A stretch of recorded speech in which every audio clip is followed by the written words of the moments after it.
My partner did say at the end of that segment that this is not much ado about nothing. Remember last week we were talking about 50% tariff increment? Come on. You have to bring that up now? Well, we have to, because we're talking to one of them now. Okay. We're talking to Airtel. Airtel Nigeria, one of the country's top telecommunications providers, has reaffirmed its commitment to delivering superior customer service following the NCC, Nigerian Communications Commission's recent approval of a 50% tariff adjustment across the industry. I'd like to welcome the CEO of Airtel Nigeria, Mr. Dinesh Balsingh. Good morning, Mr. Balsingh. How are you doing? Good morning. I'm fine. How are you doing? Thank you for joining us this morning. Well, if you have been watching from the beginning, you would have seen that I read out some charges from another network, I must admit, and how this increment had actually kicked in before the NCC gave its approval. Is that the same with your network, sir? No, I think we've just waiting for the approvals to come, and we will follow the proper approval process before any change is done. So when is this increment going to kick in? We're still engaging with our regulators on the elements. We are also simplifying our tariffs so that it's easy for people to understand. So I think we're just waiting for that. I don't have a definitive timeline. Okay. But it's in the cards. Okay. On that same subject, Mr. Balsingh, how crucial is the tariff adjustment for the sustainability of the industry as far as you are concerned? See the increasing demand for digital services across sectors like, education, media, banking, transportation, manufacturing. All of this has come with an increased demand on telecom capacity. So upgrading our networks to deliver more data capacity is a very crucial element of our sustainable future. Not just this, to keep in pace with, so that the Nigerian economy keeps pace with the global improvements in technology.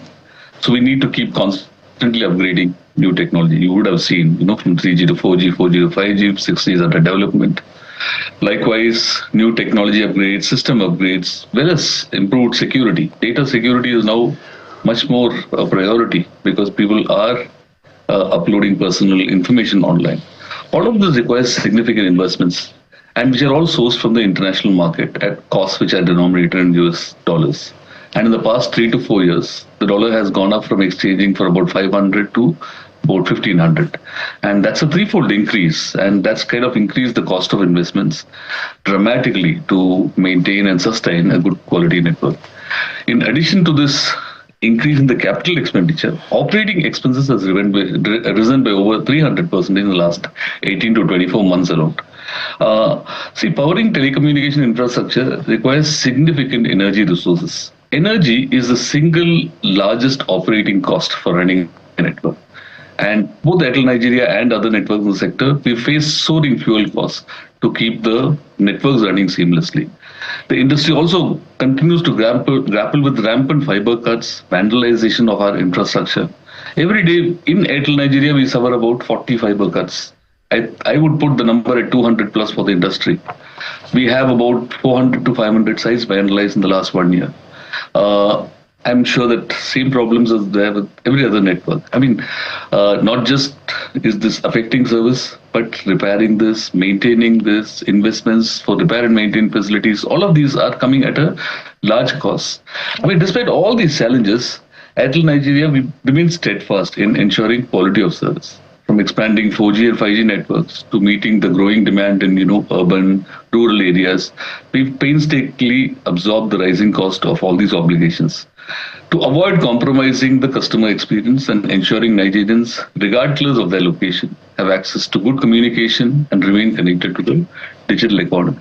So, to a large extent, the adjustments that we are talking about now are going to alleviate some of this pain and continue to keep the sector surging ahead with investments in the foreseeable future. Okay. How is Airtel strengthening its commitment to the customer in the wake of these adjustments? Firstly, I think we are thankful that the industry sustainability has been addressed, and we will see a future of continued telecom investments, which is crucial to the nation's purpose. As Nigeria continues in its journey towards becoming a digitally driven economy, reliable telecommunication services are very crucial, and they remain the backbone of our collective progress. And at Airtel Nigeria, we are committed to delivering a world-class connectivity to millions of Nigerians, enabling economic growth, empowering businesses, and enhancing lives. In wake of these tariff adjustments, we will now double down on our efforts to address multiple issues facing the sector, especially in the area of service quality and enhanced network in deep rural areas.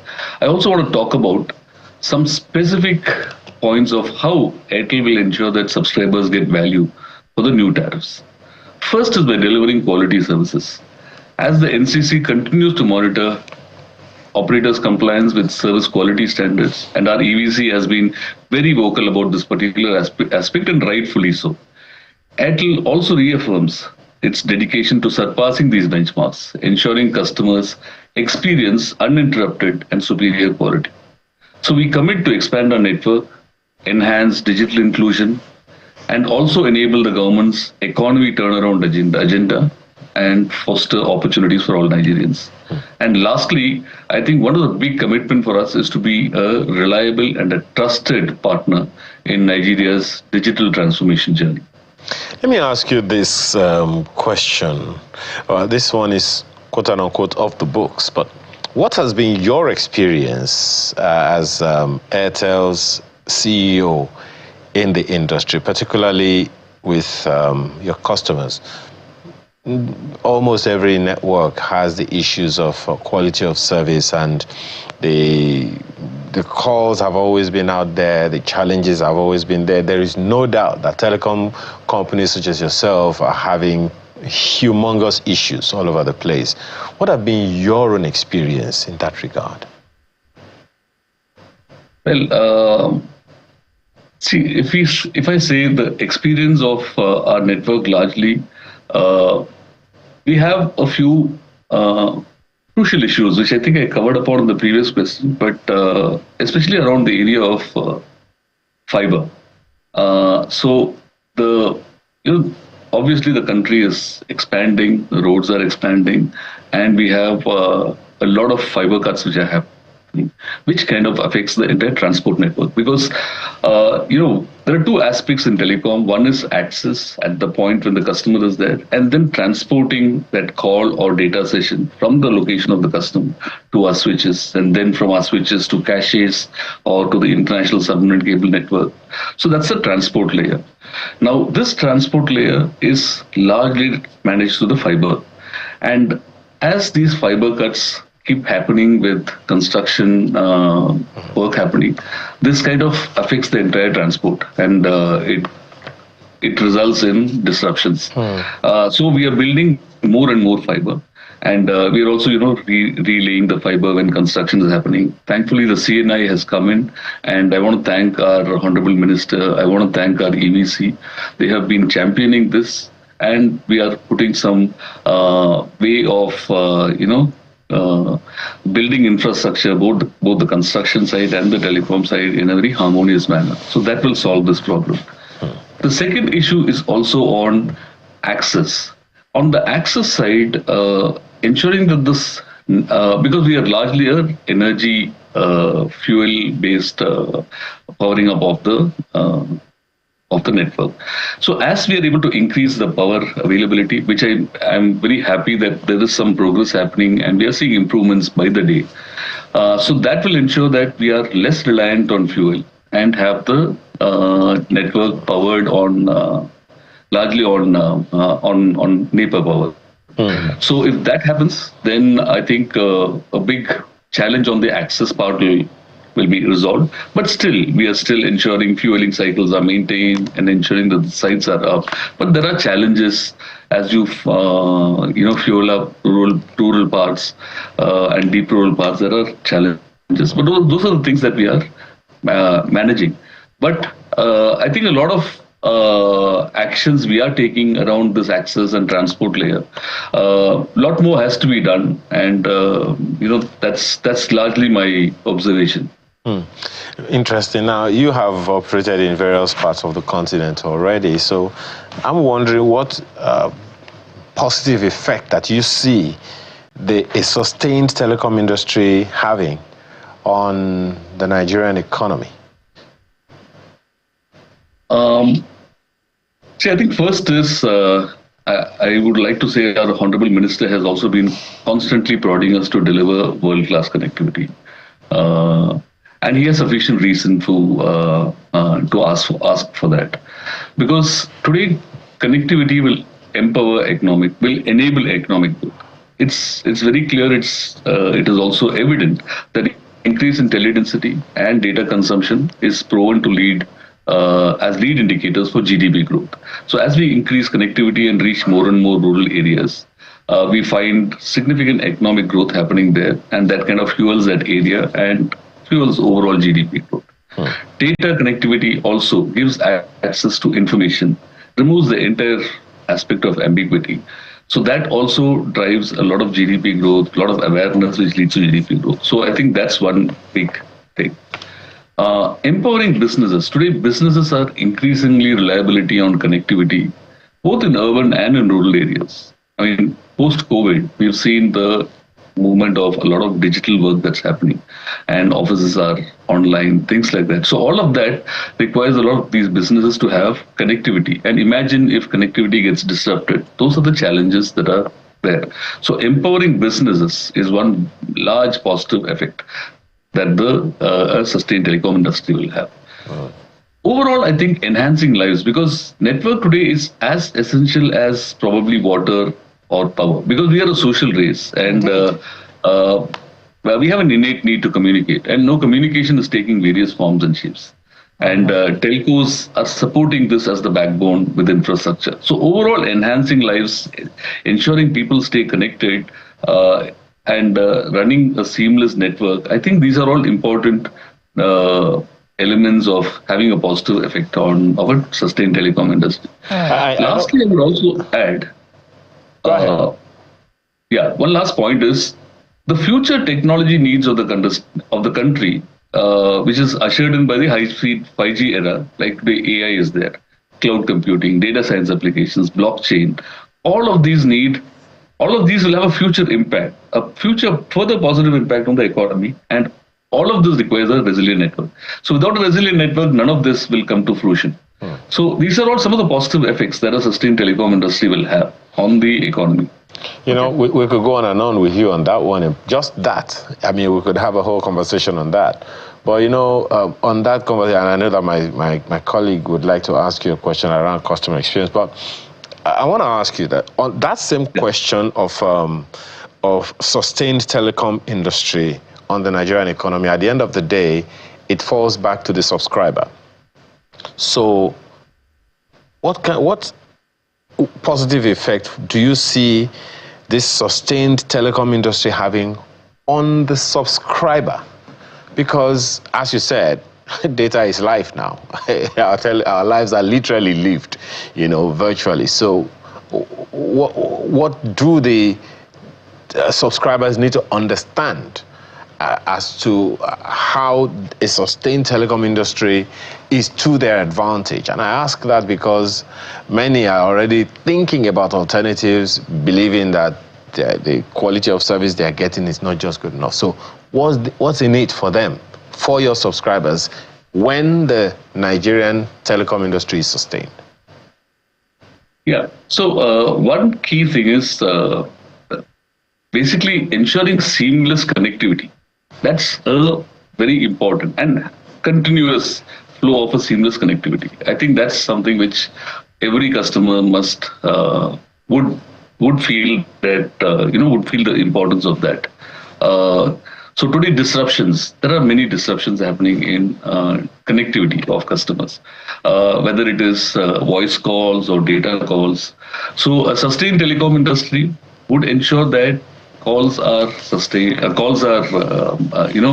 uninterrupted.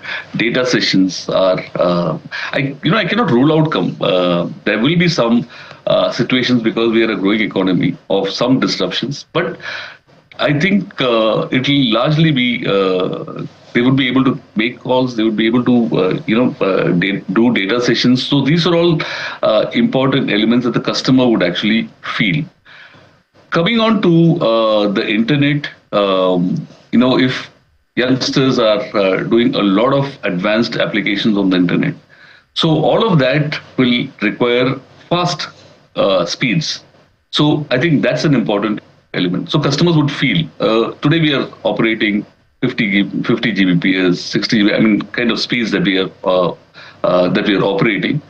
So these speeds would be very crucial for customers to continue to they would feel that in a sustained telecom industry. So if we are not sustained, some of these things would get disrupted, and this exactly is what I mean by but all of this would kind of lead to economic growth and thereby GDP. But this is what a customer would actually want to come to expect when the telecom industry is sustained. How is your network ensuring that subscribers get value for the new tariffs? Okay, so first we pride ourselves as a customer-focused telecom company, and we've been doing a lot of projects, programs. First, let me come around access, and I'll come on to some of the customer-facing features later. But coming on to access.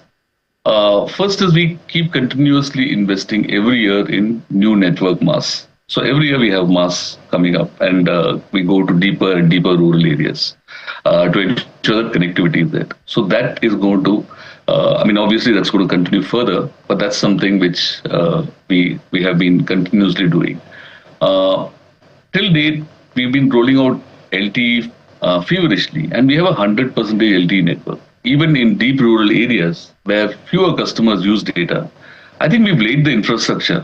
As the need matures, the connectivity is there for everyone to use. We're also rolling out 5G network in the key towns. So around access, I think a lot of these things we're doing. Coming on to transport, we've rolled out metro fiber to connect houses, buildings. Apart from our sites, we also connect houses, buildings with the metro fiber and enhancing resiliency to the fiber so that there are multiple routes to the same destination. So this is something that we keep continuously doing every year. We also keep running all our data centers to ensure that services are distributed in each of the geographies. And we also have caches for localized video storage, and which is able to meet to the needs of the local populace. Submarine cable investments. So these are certain things that so this is largely on the network side. It might be a little technical for consumers, but all of these things are kind of continued investments, and ensuring that it is top notch is something that we pride as a customer focused company. Coming on to the tariffs, I think we are talking about simplifying tariffs is one big agenda in this entire thing.